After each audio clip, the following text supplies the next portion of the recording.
Perfect. So I warmly welcome you all to today's workshop on research trends in naturopathy. It is true pleasure to have each one of you here. This session is a step towards strengthening the scientific understanding and promoting the evidence-based practices in yoga and naturopathy. We are honored to have with us Dr. Vikram Pai, Medical Officer in Yoga and Naturopathy at All India Institute of Medical Sciences, Raipur, a highly respected expert with over 17 years of experience in clinical work, research, and teaching.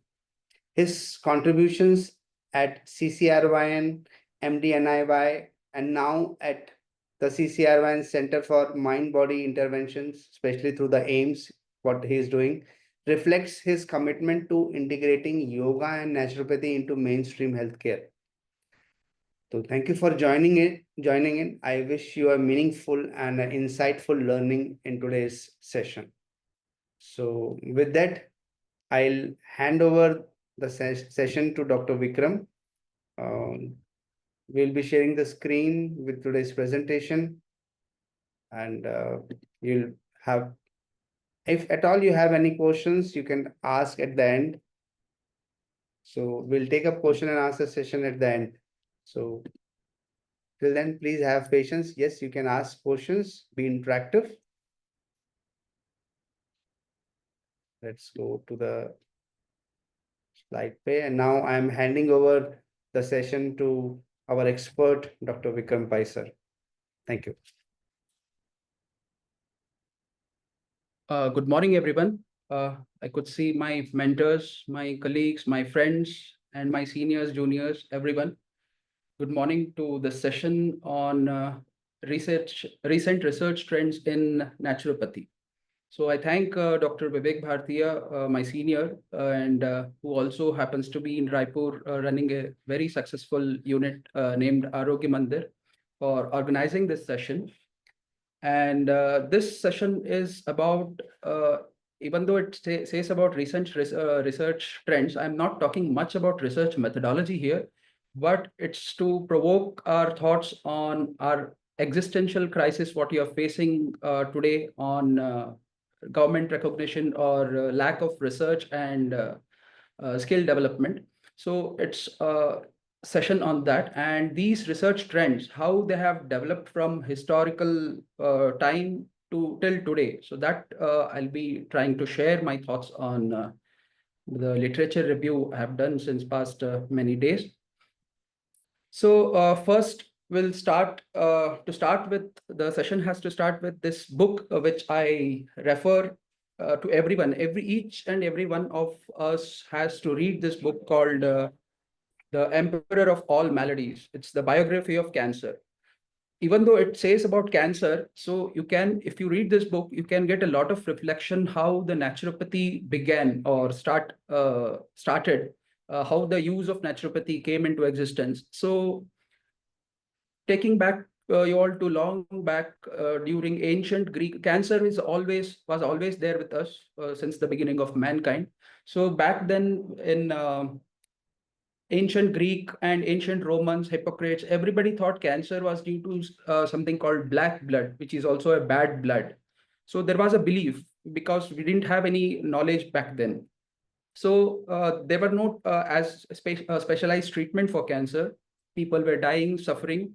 Then somebody thought of removing that black blood. So bloodletting or many other invasive therapies started to flourish, even though without any much results, but even though with a lot of side effects and harmful effects. So the therapy was going on. Then some people, they observe, so the ancient naturopaths, so they observed and they said, you should not do harm. So there the policy or the concept of not doing harm started. So against those unscientific interventions, aggressive interventions, invasive interventions. So then came the phase where radiotherapy and chemotherapy started. So these were accidental or coincidental discoveries. Talking about discoveries, chemotherapy, the first ever chemotherapy drug was the nitrogen mustard, which came straight from the First World War war field. So they thought the very toxic substances are also can be useful for shrinking tumors and all. Even though there was a lot of side effects and dose was not clearly defined, so they started practicing these chemotherapy and radiotherapy join అయిపోయారు. on experimenting. They went on experimenting on these things. And the first ever the targeted was antifolate. So it is also was an accidental discovery. The first folate by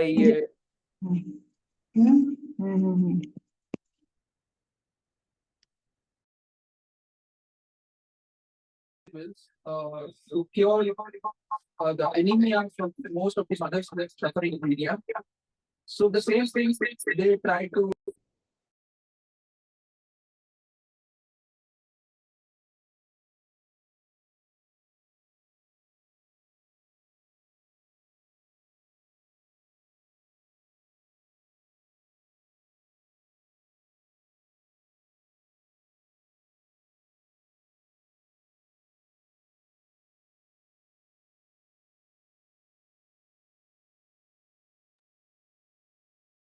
slide.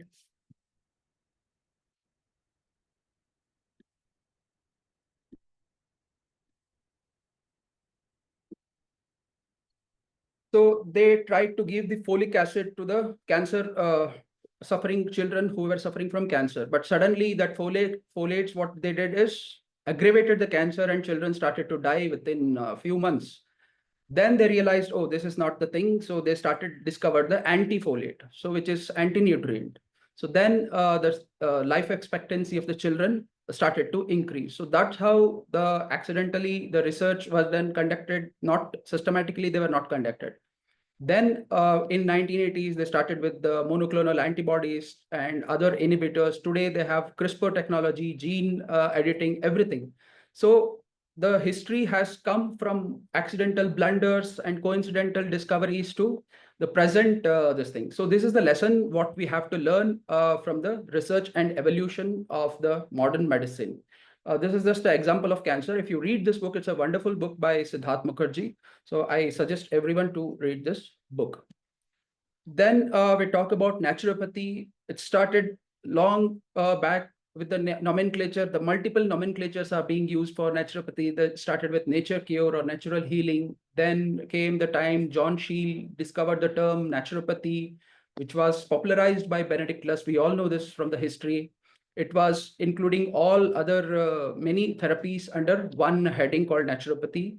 Then came a time, along with the allopathy, then came a time well-being or wellness concept was introduced. Then it was also called as complementary and alternative medicine, functional medicine, lifestyle medicine, and today it is called, being termed under the heading called integrative medicine.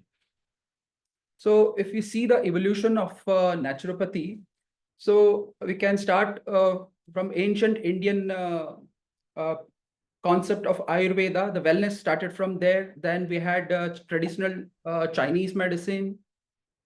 Just a minute.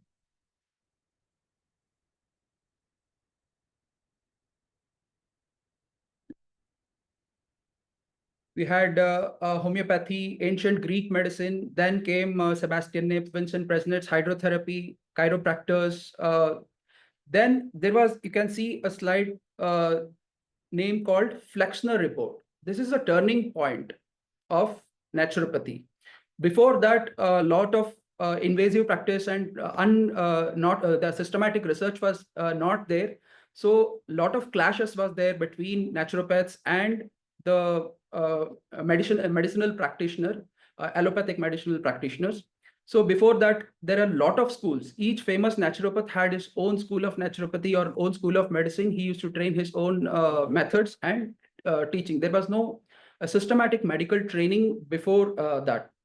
It then came a time, Flexner report, that is what was given by a person named, educator named Abraham Flexner. He was not a doctor, he was an educator, and who did a lot of research. There were around 150, more than 150 schools, medical schools in North America, US and Canada combined. So he visited every one of those schools and he studied their curriculum, timing, teaching pattern, teachers, everything. So then he made a very large report and presented that Flexner report. So which caused a paradigm shift in medical education throughout the world. So then came the concept of when the medical research and medical advancements were made, so they all were focused on disease managing the disease alone, not much about the wellness or quality of life of the patients. So in spite of medical advancement and in spite of research advancement, there came a time the wellness was going down, so wellness concept came in. So wellness concept came in, again the revival of naturopathy and revival of wellness and complementary system came back again. So in 1972, so there was the first time the naturopathy and all other systems which were not mainstream or which were not evidence-based were called as alternative medicine. Then came the term complementary and alternative medicine. Then finally, integrative medicine was termed in 1994. Today, same is going on. So next, we'll see what the Flexner report said. So Flexner, as I said, he visited almost every college medical school in US back in 1900s. So then he gave a report, reduce both the number of medical schools and number of poorly trained physicians is the main points of Flexner report. Increase the prerequisites to enter medical training, train physicians to practice in a scientific manner and engage medical faculty in research, grant medical schools increased funding and hire trained full-time staff for medical education, and strengthen the state regulation of medical licenses. So you can see how beautifully termed or reported it was. And even today, if you see, it is the Flexner report has to be implemented for or not only for naturopathy and yoga, but also for all Ayush systems and alternative medicine schools practiced in or existing in India. So let's see what happened to the Flexner report back then. The impact was immediately. A lot of colleges of naturopathy, homeopathy, osteopathy, chiropractic, electropathy, electrotherapy, herbal medicine were closed, either closed or merged with some other institutes.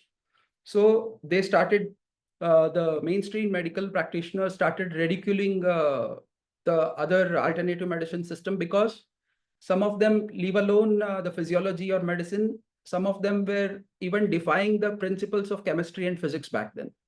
So they were ridiculed. Medical training adhered more closely into the scientific method and became grounded in human physiology and biochemistry.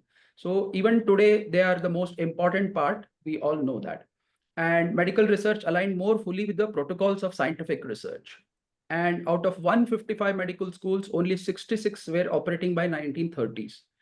I don't say the Flexner report was a very perfect one. There were controversies because a lot of Black and female females lost entry to the medical system because of the controversial aspects included in the or misunderstood are part of the. Always ahead. Bluetooth mode. The Z device is now connected. You can move directly from there. I think it's there. By mid-20th century, modern medicine had achieved a near monopoly in Western medicine, with homeopathy and naturopathy marginalized to fringe elements as alternative or complementary medicines. Modern or evidence-based medicine became the mainstream standard. But again, the situation began to change when the modern medicine was only focusing on disease management and they never tried to deal with the side effects or the quality of life, a decline in the quality of life due to the aggressive or invasive treatments. So its situation began to change and the slight shift with the resurgence of interest in wellness and holistic medicine in 1970s and then on. So the concept of wellness was started by a physician named Halbert L. Dunn. So he had, after that, and many of them started wellness concept where the wellness was not only physical health, but also the social, occupational, environmental, intellectual, spiritual, and the financial health. So the WHO also, we all know the definition of health has multiple dimensions today. So that concept came in. Then came the concept of the lifestyle or the functional medicine. Lifestyle medicine, where more it concentrates more on the preventive aspect by focusing on promotion of healthy lifestyles and preventing and treating and reversing the vast majority of NCDs caused by behavioral and environmental factors. So we all know about lifestyle medicine.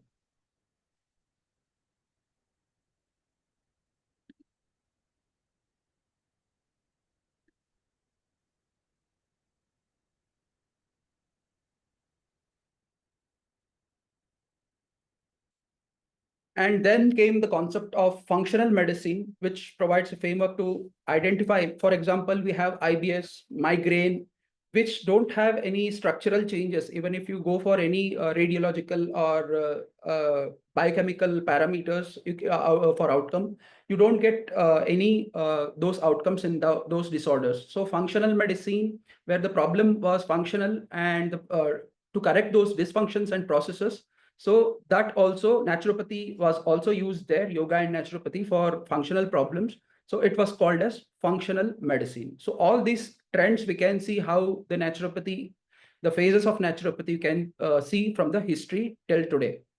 Then came the concept of integrative medicine, where the National Center for Complementary and Integrative Health was established. So first it was called as National Center for Complementary and Alternative Medicine. Then it was renamed in 1994 as National Center for Complementary and Integrative Health in United States. So it was a government agency which gives funding for the research in complementary and alternative medicine. As NCSHI, the mission is to define through rigorous scientific investigation the usefulness and safety of complementary and alternative medicine interventions and their roles in improving health and healthcare. So their primary areas for funding and research is the research and training, the proper research itself, career development, outreach, and integration with the mainstream medicine. By this time, so everybody had realized that the disease management is not the only part or component of the health. It also has to be involved the patient-centric way, and the quality of life had to be taken into consideration. So in under NCCIH, so it recognizes almost every alternative system into complementary or integrative health. So it could be herbal supplements, it could be mind-body practices, yoga, meditation, Chinese traditional medicine, or chiropractic and osteopathy, and other approaches such as homeopathy, naturopathy, and Ayurveda too. So everything they consider as a part of integrative medicine, wherever, whichever can be combined with the mainstream medicine without any lags or drug interactions, or wherever the cordially they can be combined. So that is called as integrative medicine. So there are a lot of research papers you can see on this thing. So naturopathic medicine, its origin and definitions, how it changed from time to time, and till today, brief history from complementary alternative medicine to integrative medicine terminology, how this system or the terms developed. This you can see in these two research papers. So this was one of my source for this talk. So these two papers can be referred if you are interested. Then if we come on the PubMed literature review, if you search the PubMed base with the search keyword as naturopathy in the title. So what papers were published with the keyword naturopathy in the title itself? From 1945 to 2025, we can see how the rise and fall of this graph, how the papers were being published. So in 2010 onwards, the papers started increasing, and 2024, and fortunately, and it's a good thing that after 2010, the most of the published papers we can see is from India, that too from the BNY's fraternity. So the first 10 paper you can see, most of the authors you can see from the BNY's fraternity and from the India. So they have done a lot of research work in yoga and naturopathy combined in a lot of disorders. and even some there are from RCTs, case studies, case series, Delphi studies. A lot of studies are there. So it's a good thing. We have started picking up later on. And if you see, search the PubMed database with the health, the keyword called complementary and alternative medicine in the title of the study, you can see it started from 1976 and till 2025. And in between, there was in 2011, 12, 13, it peaked out. So the term complementary and alternative medicine, which was coined in the 90s, you can see from the 1998, so it peaked out to 2012. So this was the era where naturopathy was called yoga. Naturopathy both was termed under complementary and alternative medicine. If you see the first 10, this thing, again, we have a lot of Indian studies also, and also Western studies also. So it is a mixed this thing. So Indians are very not that much here, but with the term of complementary and alternative medicine, Western and Asian studies are also there. So it also includes Ayurveda and herbal therapy, everything. So it's a mixed bag. Then if you search with PubMed base with lifestyle medicine or the lifestyle medicine in the title of the research, you can see from 1991 onwards, you can see, and till 2025.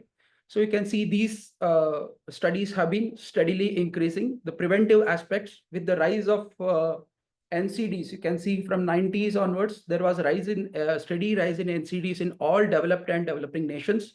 Then they realized the role of lifestyle in the management of NCDs. So the studies again started. So again, you can see the trend here. So healthcare professionals and lifestyle medicine and obesity management, oncology, cardiology.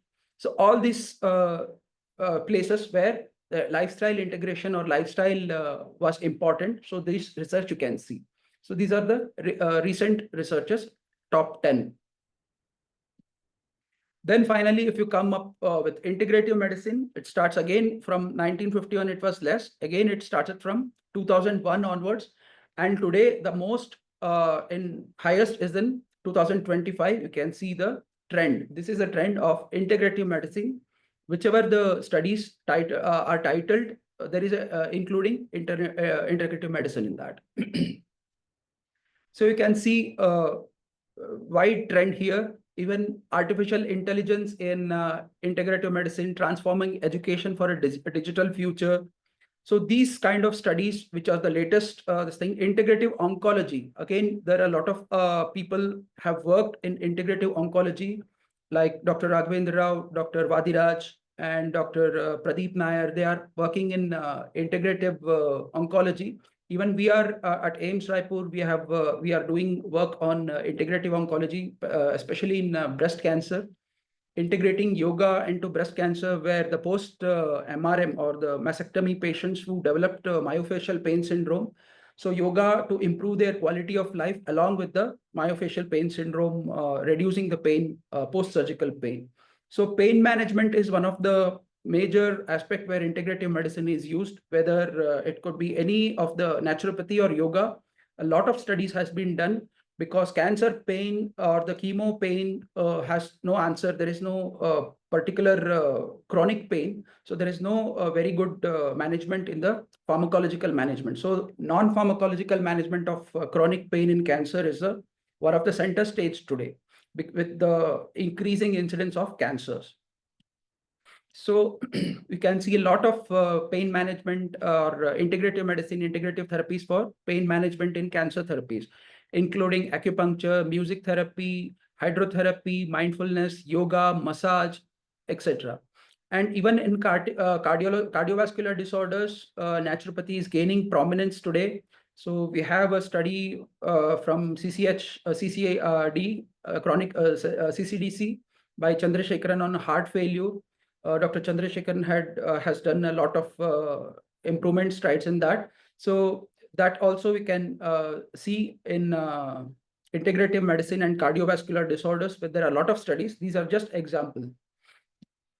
So as when come back to the Flexner report and the impact of naturopathy in North America, both US and Canada. So there are only 5 colleges today who give out the degree of 4+ years of ND, naturopathy doctors. So to practice in USA, that is, these universities are there, and all other universities are giving out either a small postgraduate or additional certificates.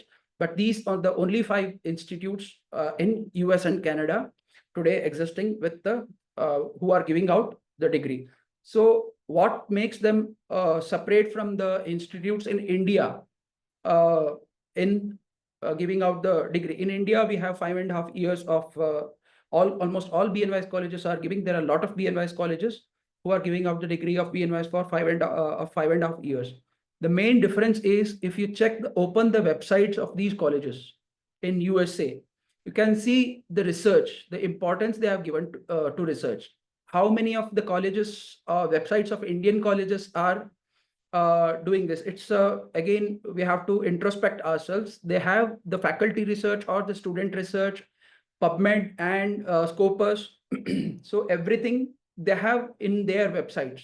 So this is all these institutes in the previous slides. They have, if you open their websites, and you can see the importance they have giving to the research. So that shows the difference, how we are lagging behind in research and how we can improvise also. So again, we'll come to know in the future slides. So well, come back to the scope of naturopathy. Again, if we come back to the scope of naturopathy again, we have to see what are the major challenges today we are facing, the globe is facing is the global prevalence of incidence and prevalence of NCDs. India has already become the capital of diabetes, capital of cancers, and also hypertension and cardiac disorders. So we have a lot of scope here to tackle these problems with naturopathy and yoga integration as an integrative medicine. Increased burden of occupational hazards. When occupational hazards are not only physical, there are psychological, social hazards also are also there, which naturopathy has a great scope there. And increased population causing burden on healthcare facilities. So naturopathy can also play a major role, yoga and naturopathy, by acting on a preventive scale to reduce the burden on healthcare facilities. So these 3 points are the important we have to remember. So the role, as I said, this is a very basic slide. So we all know this. So we have to just revise this thing. So again, yoga, the first yoga has to be it starts with the psychology, attitude, and mindset. Before doing delving into these aspects, we can't go further. So we have to focus on changing the psychology of the masses, the social society, attitude and mindset about health, about the society, about the community itself, about oneself. So after that, you have to proceed with the asanas. You can proceed with asana, pranayama, relaxation, whatever. So there are a lot of therapies to delve into. You can get into the research. So many of the research we don't have, but we can take the help of already done animal model studies. For example, fasting or dietary modification, diet restrictions.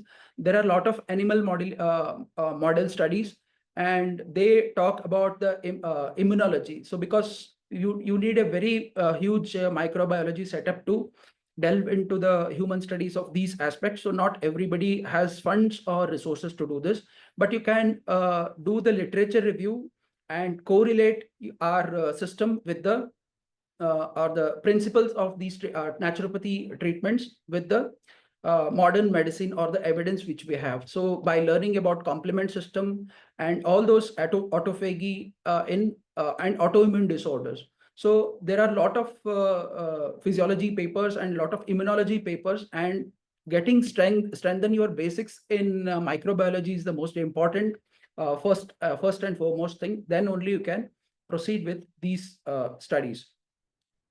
Then there are a lot of research papers again on molecular mechanisms of fasting, again on the animal backgrounds, animal studies.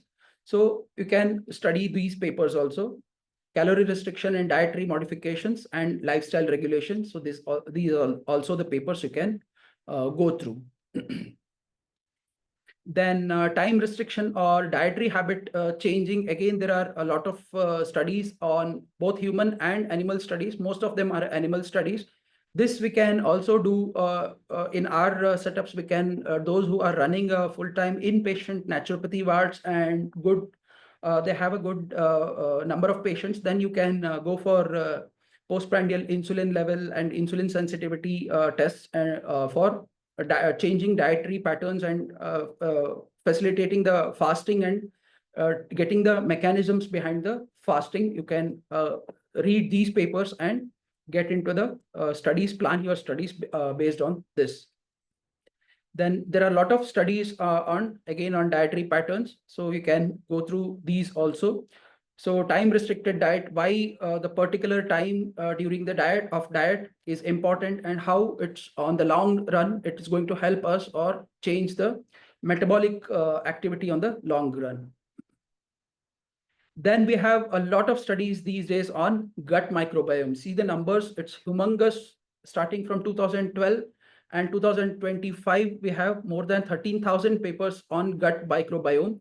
So it includes almost all fields, starting from psychiatry or physiology, even oncology, cardiology. Everything has been linked with gut microbiome or gut-brain axis. So the role of probiotics, prebiotics, everything has been covered in. This is also a very good topic for research again, but it needs a lot of resource. So government funding or the private funding is required for this. So this is also a field which naturopaths can delve into. So there are a lot of studies. Again, you can always start with a literature review, get used to the literature, what they have done, what are the gaps, and what are the things you can proceed with. So this you can read. So exercise, what modifies gut microbiota? Everything has been linked with the gut microbiota. Dietary modifications, exercise, meditation, thinking, psychiatry, the changes in mindset, everything has been linked with the gut microbiota. Both, they can affect each other. So that's how the study. And early exposure to germs and hygiene hypothesis, everything some of these can be seen in the naturopathic principles too. So that also can be used to explain the mechanism of naturopathy. And for those who are already doing in research, can find out the either they can use these journals, index journals for publications or literature review. So these are the major journals, scientific journals, which with good impact factors. We can have these journals named integrative cancer therapies. So majorly in cancer and terminal illness and palliative care. So even in AIIMS Raipur, we are working on palliative care, both on cancer and CKD. So where we can use yoga and other simple alternative medicine therapies to improve the lifestyle where there is no reversal of the disorders. So integrative cancer therapies itself is a huge field where the journal has been dedicated journal is there for cancer therapies where integrative medicine can be done. So we can know the impact by seeing the journals and the Elsevier and BMC, the players like big players, scientific players like Elsevier and BMC also have given a special platform for yoga and naturopathy or the alternative medicine. So this shows the impact. And it also helps us to reflect how we are lagging behind while we have a huge platform for us to thrive and survive.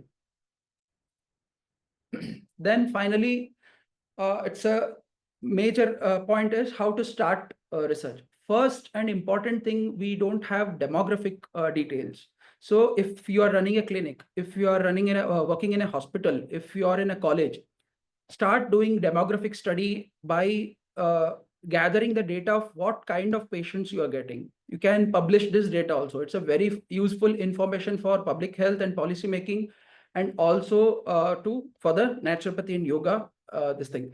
So you can start gathering the data, what age group is coming to you, whether it is urban population or the rural population is coming to you. So what kind of people are you are getting it. So just you have to search your database, the patient records, and in the past 1 year, 2 year, 3 year, 4 year, 5 year. So our study, I joined AIMS in 2018 December. Since then, we have published one paper since past 5 years, what kind of demographic profile we had, patient profile in our patients. So it has been accepted now. Again, it will be published very soon. So demographic study is also a very useful thing. And next is surveys, knowledge, aptitude, attitude, and perception studies you can do among the patient in the community you live, the surroundings, what kind of knowledge they have about yoga and naturopathy, what is the attitude about yoga and naturopathy, and what is the perception. It is also demographic study is the easiest one. It is a retrospective one. And KP studies are the prospective studies, which where you can gather data by meeting more and more people. And even these days, the Google Forms are also there. You can send out the Google Forms and publish the studies.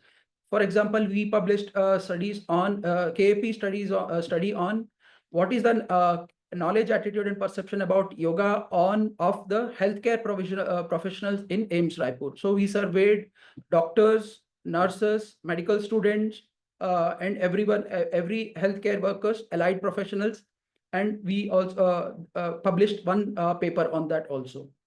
Then we can also do the case studies, case series. Obviously, many people are doing that, so no need to mention that. Then there are Delphi studies. If a famous therapy, for example, any famous therapy is there in hydrotherapy, for example, or massage therapy, or anything. So Delphi study is coming into consensus. All the experts of that area. For example, one fellow is in acupuncture or massage therapy. So all the massage techniques you can combine, and you can come into consensus that this is the best part. After reaching all the experts in that area can come to a consensus and can publish a paper that is called as Delphi study. Recently, we have also published a paper on sun bath, which is a Delphi study. Then finally, the gold standard is RCTs, randomized control trials.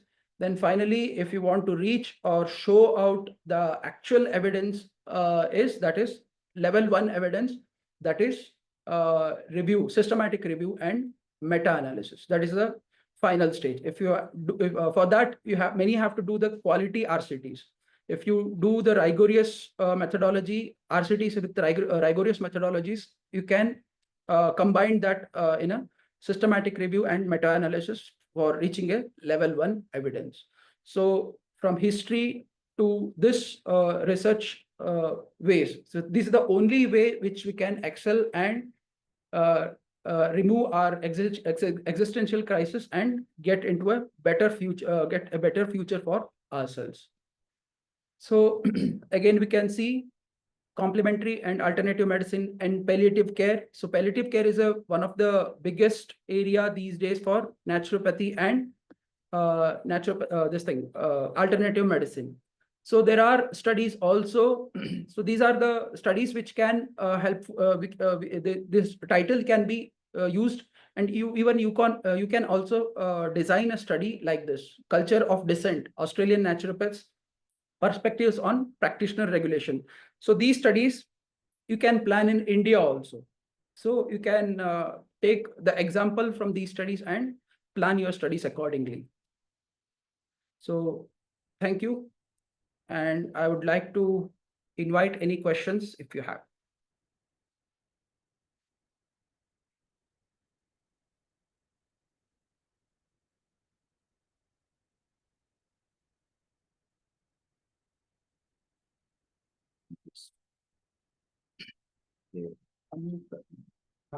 Just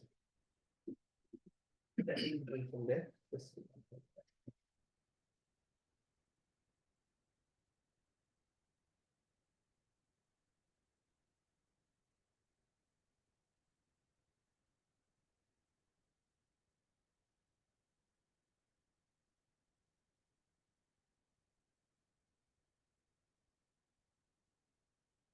We have a question. What is Delphi study?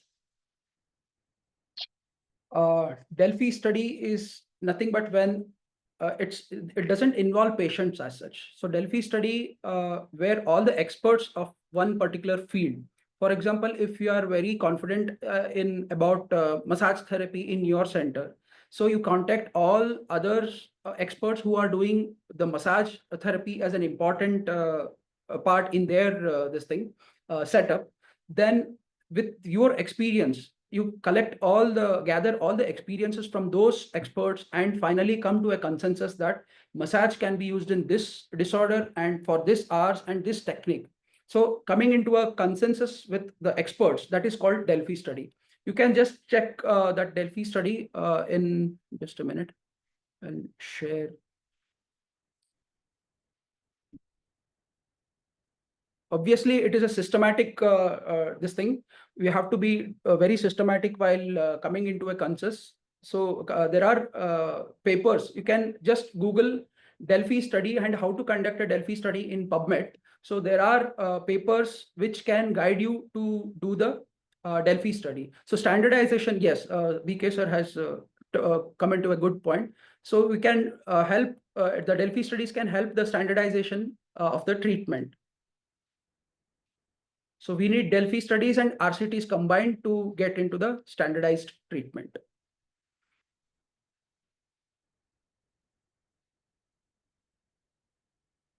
So this was a great session. It will be so helpful if you can share your presentation with us. Yeah, definitely. I request Dr. Vivek sir Yeah. to. Srimati ji, are you in the group? The workshop group, Anatomy of Yoga Postures? Yes. So we will share the the research paper into that. Presentation will be shared in that group. Somebody asked, kindly elaborate on demographic study. So demographic study is the easiest one. It is the retrospective design. So you have to see the patient record. Just go to your the patient record room and see, take a timeline like past 5 years and see what kind of patients you have seen in your college or in your hospital, not in the college, in the hospital, what kind of patients were visiting in the past 5 years, what is their age group, what is their background, like they are from urban background or they are from rural background, what is their lifestyle, how many of them were having the sedentary lifestyle. You have to see the case records and then describe each and everything. You can also, our study is yet to publish, so it is still under, it has been accepted and it will be published soon. But you can again look into the PubMed and read any of the previous demographic studies. There are a lot in the PubMed. So how we can conduct it in college? Any example? And do that in So there. that's what I said. Okay. Just go back to your record room and take all the files. Most of the files are these days are in the computers. If not, you have to go with the physical files and categorize the data. That's all. Next question we have government fund provision for yoga and naturopathy research. How to avail the eligibility criteria, process, procedure, if any? Yes, government funding again in yoga and naturopathy, there is extramural funding from the Ministry of Ayush. You have to be checking their Ministry of Ayush website. They'll call for the proposals. When they call for, you have to apply a good project.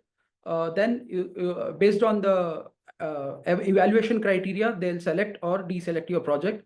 That is one option. And apart from that, DHR and Department of Health Research or also gives funding. Again, you have to see their website for the funding. So these two are the major this thing for doing a good RCTs. If you're not doing RCTs, then you don't need fund for KAP studies. You don't need fund for demographic studies, whichever, or you don't need much funds for your case studies on case series. That you can do without funding also. Only if you want, if you are well versed with your research methodology, only then you can go into research RCTs with more funding.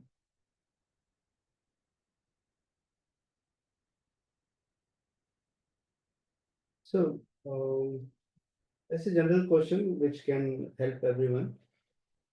At present, how do you feel that how good we are at research, especially our fraternity, they are doing a great research work, or only few of them are into the research work? That's where the colleges play a major role. So as I said, the Flexner report back in 1910 had concluded that there were too many of medical schools back then and quality was diluted. The same thing is there in India with Ayush today. There are too many colleges and quality is very much diluted and the education is not that up to the mark. So we need best quality of the faculty, full-time faculty, and the faculty which has who have the research aptitude and who can increase the get that aptitude, increase that aptitude in the students. Only then our coming out students can delve into the research. Interns, maybe doctors, even though the clinicians who are already there, even they need to learn research and get some research data or publication in their setups. So that will also helpful. But the major role is has to be played in the colleges itself. Sir, can you please share your number in the chat, so if anyone wants to ask any personal question, they can connect I to you can- directly. Yeah, I can share the email ID. So it will be more better. So you can write in the chat box the email ID. So those who want to connect with Dr. Vikram sir directly, they can, then you can do that.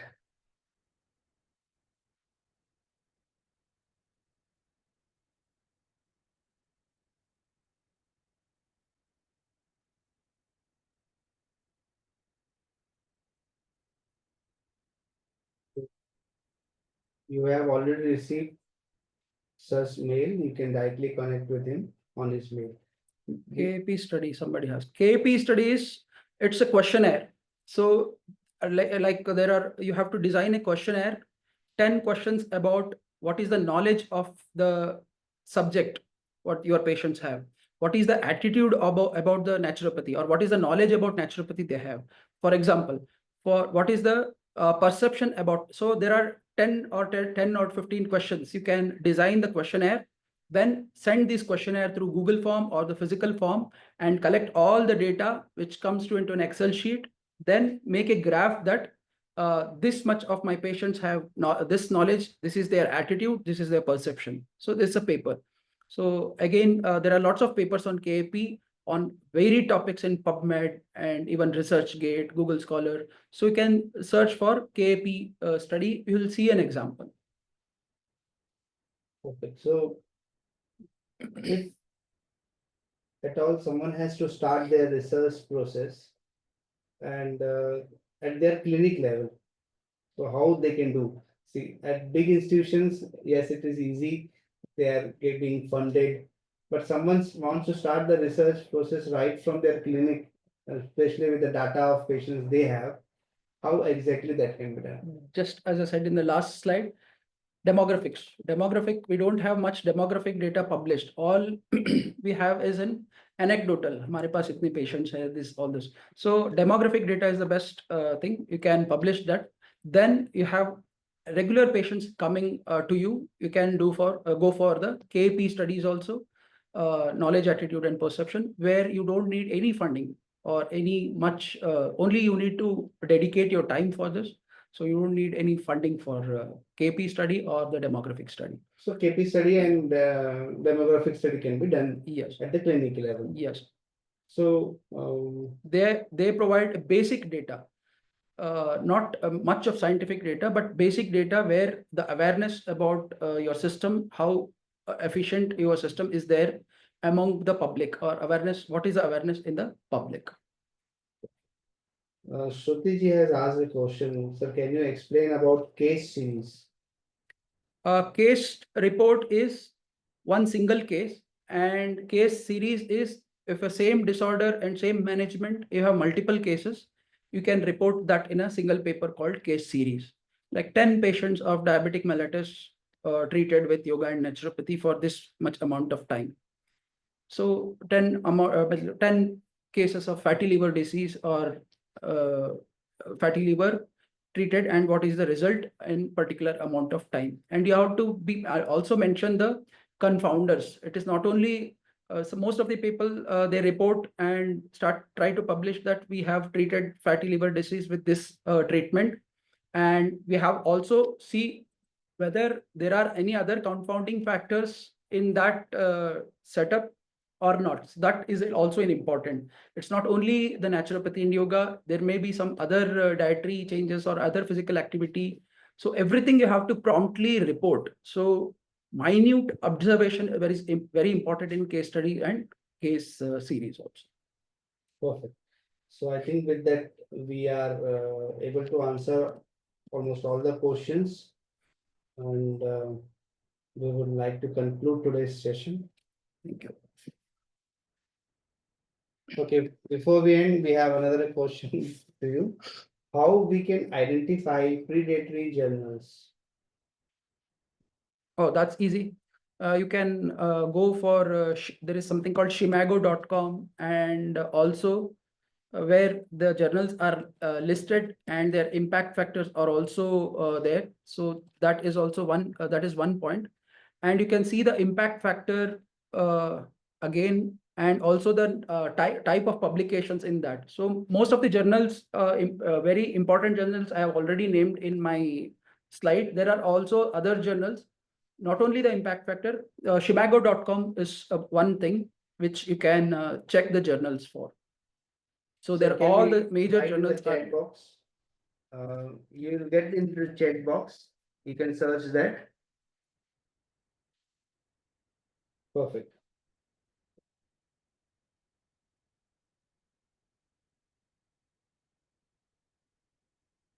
So we have a Thanksgiving message from Dr. Archana Agrawal. Thank you, sir, for a wonderful session. Just a minute, there is a spelling mistake in that. Yeah.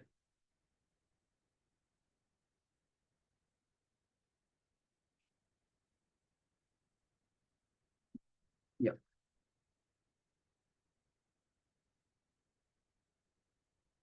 Perfect. So Dr. Deyaswamy Nayak also has thanked you, sir, for your session. Thank you. Dr. Sophia Mudda also has thanked you for the wonderful session. Thank you all. Dr. Megha Kocher, Dr. Komal Kumari.